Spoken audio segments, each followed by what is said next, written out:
الحمد لوليه والصلاة والسلام على نبيه أما بعد فأعوذ بالله من الشيطان الرجيم بسم الله الرحمن الرحيم رب اشرح لي صدري ويسر لي أمري واحلل عقدة من لساني يفقهوا قولي۔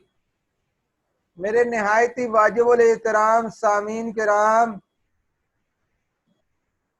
آج اللہ تبارک و تعالی کے فضل و کرم سے، اس کی عنایت سے اور حضور نبی کریم صلی اللہ علیہ وسلم کے خاص فضل و رحمت سے ہم سورہ مزمل جو ہے اس کا دوسرا رکوع، اس کے ترجمہ اور تفسیر سننے کی سعادت حاصل کریں گے۔ پہلے ہم افعال کی طرف آتے ہیں، جو افعال اس میں استعمال ہوئے۔ پہلا فعل ہے یعلم، جانتا ہے وہ، ہی نوز۔ تقوم، قیام کرتا ہے وہ، ہی اسٹینڈ۔ یقدر، اندازہ کرتا ہے وہ، ہی ڈٹرمائنز۔ لن تحصو، ہرگز شمار نہ کر سکو گے تم، you will not count it. تابا، رجوع کیا، معاف کیا اس نے، ہی ہیز ٹرنڈ۔ اقرأو، تلاوت کرو تم، ریسائٹ۔ تیسرا، آسان ہوا، آسان ہوا وہ، از ایزی، آسان ہوا وہ۔ یضربون، سفر کرتے ہیں وہ، ٹریولنگ۔ یبتغون، تلاش کرتے ہیں وہ، سیکنگ۔ اقرضو، قرض دو تم، گیو اے گڈلی لون۔ تقدمو، مقدم کرو گے، تقدمو، مقدم کیا گیا۔ یو سینڈ فور، یا کیا ہے، مقدم کرو گے تم، تقدمو، مقدم کرو تم، یو سینڈ فور۔ تجدو، پاؤ گے تم، یو ول فائنڈ اٹ۔ استغفرو، بخشش مانگو تم، سیک فارگیونیس۔ یہ تو افعال تھے جو اس رکوع میں جو ہے وہ آئیں گے۔ اس کے بعد ہم دیکھتے ہیں اسماء کون سے ہیں۔ ادنا، کم، بہت کم، a little less۔ ثلث، ثلثی یا ثلثی، دو تہائی، 2/3 جس کو کہتے ہیں، 2/3۔ مرضی، بیمار، سک۔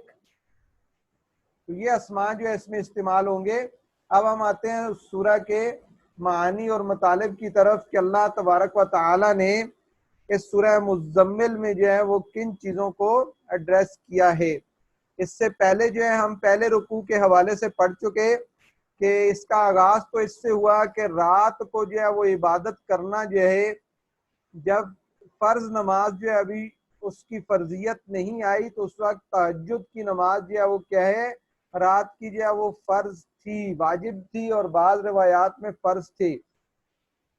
اب اس کی کتنی جو ہے وہ مقدار تھی وہ فرمایا گیا، جیسے قم اللیل الا قلیل نصفہ او انقص منہ قلیلا او زد علیہ۔ تو وہاں یہ جو ہے بات کی گئی، تو یعنی رات، آدھی رات یا آدھی رات سے کچھ کم یا آدھی رات سے کچھ زیادہ۔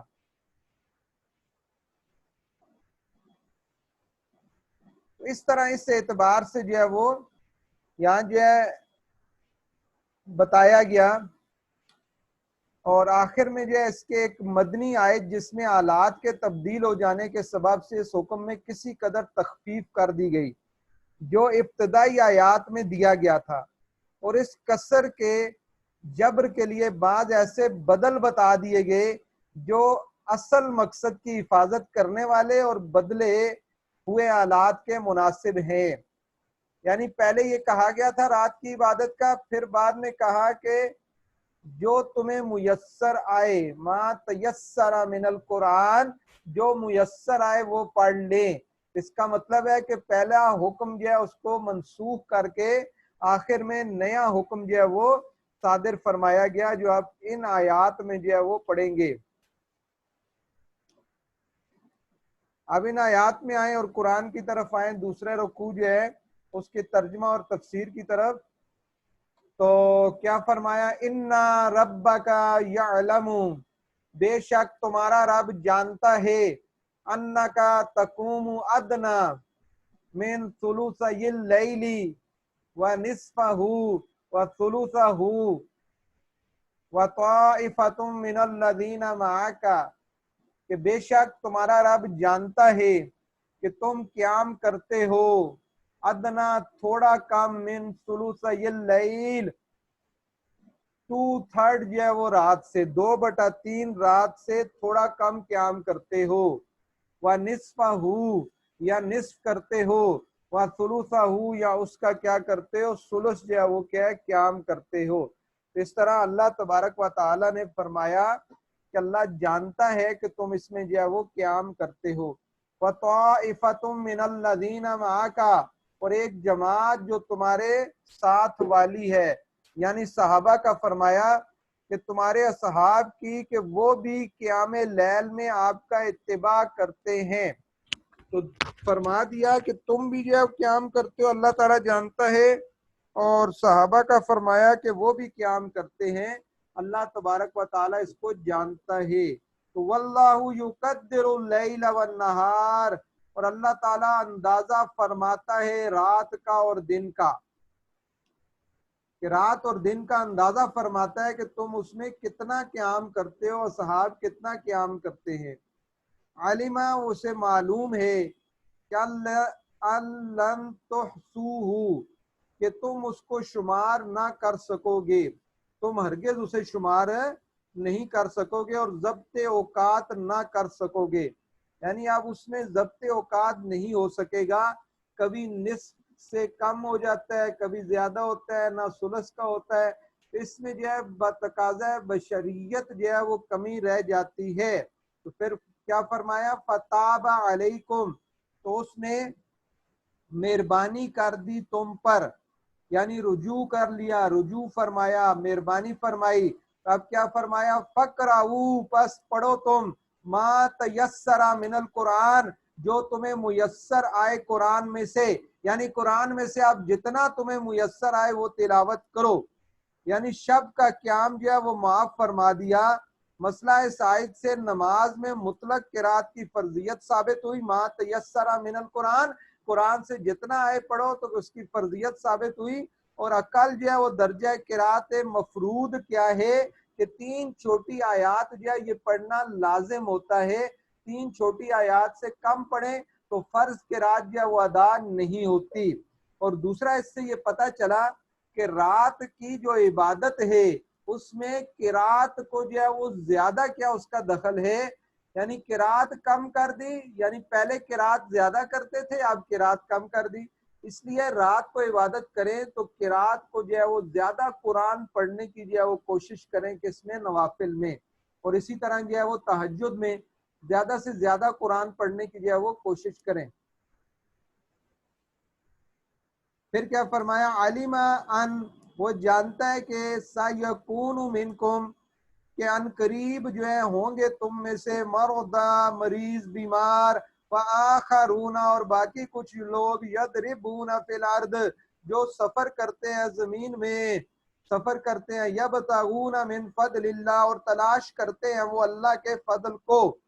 اللہ کے فضل سے کیا مراد ہے؟ تجارت یا طلب علم کے لیے جو ہے وہ سفر میں رہتے ہیں۔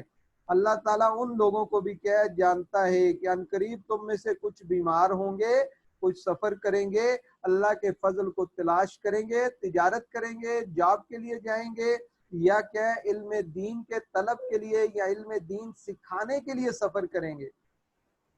وآخرون، اور کچھ اور لوگ بھی ہوں گے، یقاتلون فی سبیل اللہ، جو قتال کریں گے، جو لڑیں گے اللہ کے راستے میں، جہاد کے لیے جائیں گے، تو ان سب پر رات کا قیام دشوار ہوگا۔ یعنی جو مریض ہو جائیں، پہلے کیونکہ رات کا قیام فرض تھا، اب فرما رہے ہیں کہ اس میں اللہ تبارک و تعالی نے کیا ہے، آسانی پیدا فرما دی، فَقْرَؤُوا مَا تَيَسَّرَ مِنَ الْقُرْآن فرما دیا۔ اب فرمایا کہ وجہ کیا ہے کہ کچھ بیمار ہوں گے، کچھ قتال میں جائیں گے، کچھ اللہ کا فضل تلاش کریں گے، تو پھر کیا فرما دیا، فَقْرَؤُوا مَا تَيَسَّرَ مِنْهُ، پس پڑھو تم، تلاوت کرو تم جو میسر آئے تمہیں اس میں سے۔ اس سے پہلا حکم منسوخ کیا گیا، اور یہ بھی کیا پنجگانہ نمازوں سے منسوخ ہو گیا۔ یعنی اس سے پہلا حکم منسوخ ہوا کہ نصف رات، ثلث رات یا ثلثی رات کا حکم منسوخ ہوا، اور پھر جو ما تیسرا من القرآن رہ گیا، وہ بھی جب پنجگانہ نماز کی فرضیت آئی تو اس طرح تہجد کی فرضیت جو ہے وہ ختم ہو گئی، لیکن حضور صلی اللہ علیہ وسلم پر یہ چیز جو ہے لازم رہی۔ اور کیا کرو، وَأَقِیمُوا الصَّلَاةَ، اور قائم کرو تم نماز کو، وَآتُوا الزَّکَاةَ، اور زکوٰۃ دو، وَأَقْرِضُوا اللَّهَ، اور قرض دو اللہ کو، قرضاً حسنا، قرض حسن۔ تو یہاں جو ہے اقیم الصلاۃ سے فرض نمازیں مراد ہیں، اور اوپر جو ما تیسرہ میں آسانی آئی وہ تہجد کی نماز کے بارے میں، تو اور قرض دو اللہ کے راہ میں، قرضاً حسنا، قرض حسن۔ تو حضرت ابن عباس رضی اللہ عنہما نے فرمایا کہ اس قرض سے مراد زکوٰۃ کے علاوہ راہ خدا میں خرچ کرنا ہے، صلہ رحمی میں اور مہمانداری میں، اور یہ بھی کہا گیا کہ اس سے تمام صدقات مراد ہیں جنہیں اچھی طرح مالی اور حلال اور خوش دلی کے ساتھ جو ہے راہ خدا میں دیا جائے، وہ تمام صدقات مراد ہیں۔ پھر کیا فرمایا، وَمَا تُقَدِّمُوا، اور جو تم کیا مقدم کرو گے، لِأَنفُسِكُمْ، اپنے نفس کے لیے، اور جو تم آگے بھیجو گے اپنے نفس کے لیے، من خیرن، بہتر کے لیے، تجدوہ، پاؤ گے تم، تجدوہ، پاؤ گے تم اسے، عند اللہ، اللہ کے پاس، ہوا خیرن، اس کے پاس وہ بہتر ہوگا۔ یہ چیز بتا دی کہ جو کچھ تم خرچ کرو گے اس غلط فہمی میں یا اس وسوسے میں نہ رہنا کہ وہ جو ہے تمہیں ملے گا نہیں، اللہ تعالیٰ اس کا بہتر اجر تمہیں عطا کرے گا، خیرن، بہتر، وَأَعْظَمَ أَجْرًا، اور بڑے ثواب بھی پاؤ گے، اس اللہ کے پاس بہتر اور بڑا ثواب جو ہے تمہیں کیا ملے گا۔ وَاسْتَغْفِرُ اللَّهَ، اور بخشش مانگو اللہ کی، ان اللہ، بے شک اللہ تعالی، غفور الرحیم، بخشنے والا اور مہربان ہے۔ وہ کیا ہے، بخشش بھی فرماتا ہے اور اپنے بندوں پر مہربانی بھی فرماتا ہے۔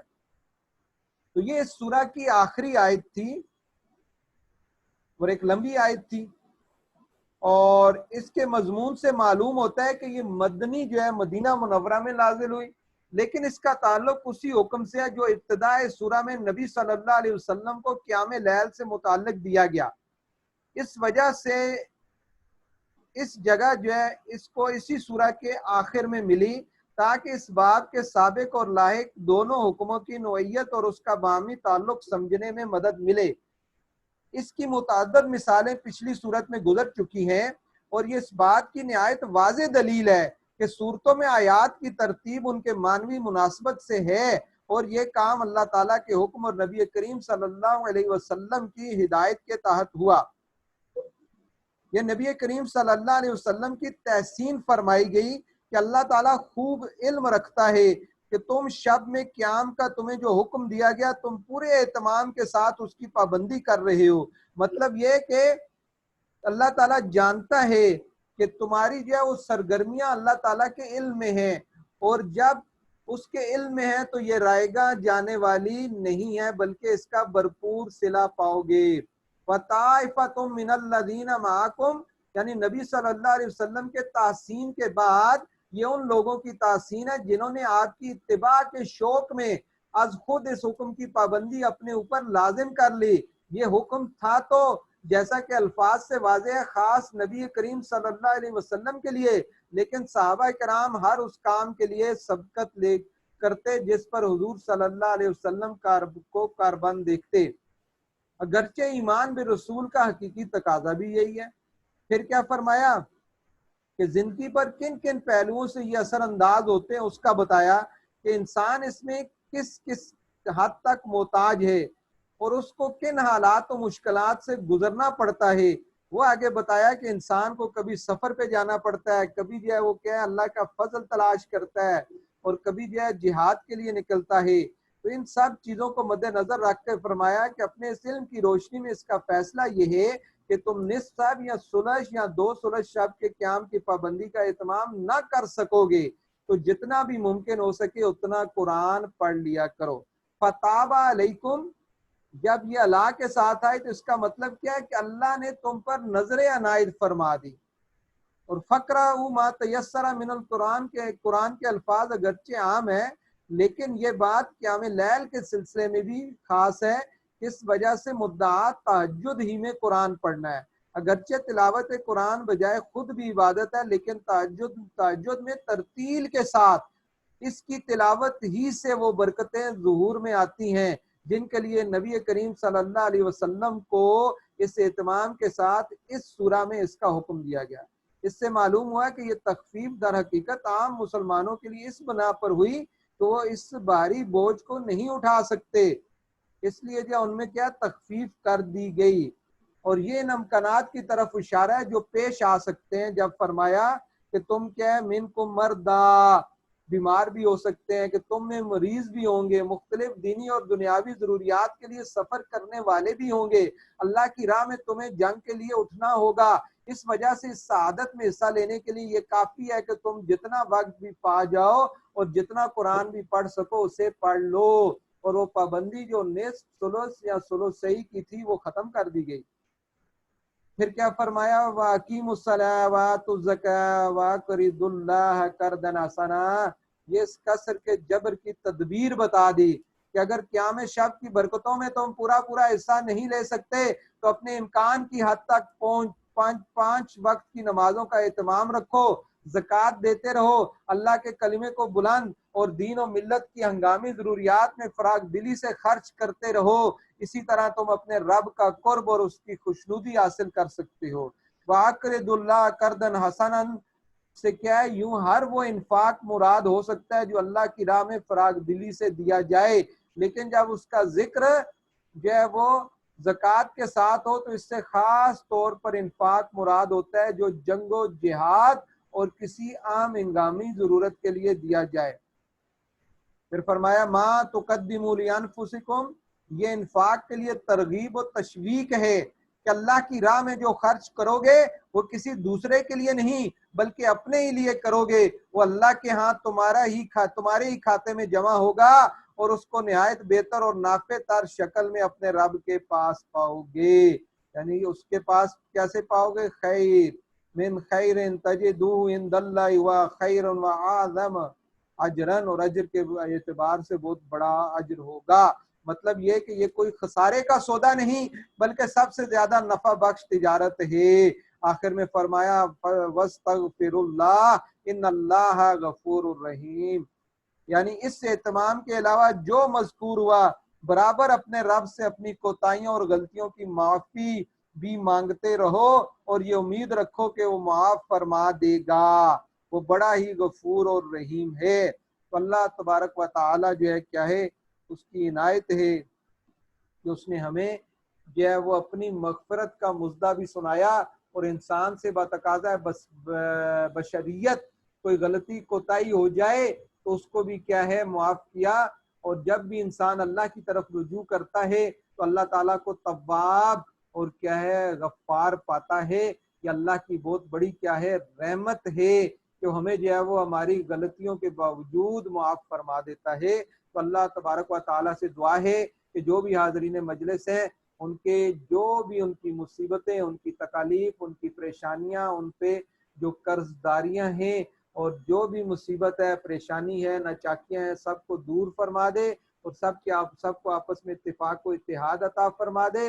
اور جو بیمار ہیں ان کو شفائے کاملہ عاجلہ عطا فرما دے، اور جن کے عائزہ و اقربا اور والدین خاص طور پہ دنیا سے چلے گئے یا اللہ ان کی مغفرت فرما دے، ان کو اعلیٰ و عرفہ مقام جو عطا فرما دے، اور جنت الفردوس میں حضور نبی کریم صلی اللہ علیہ وسلم کا پڑوس عطا فرما دے۔ وما علینا الا البلاغ۔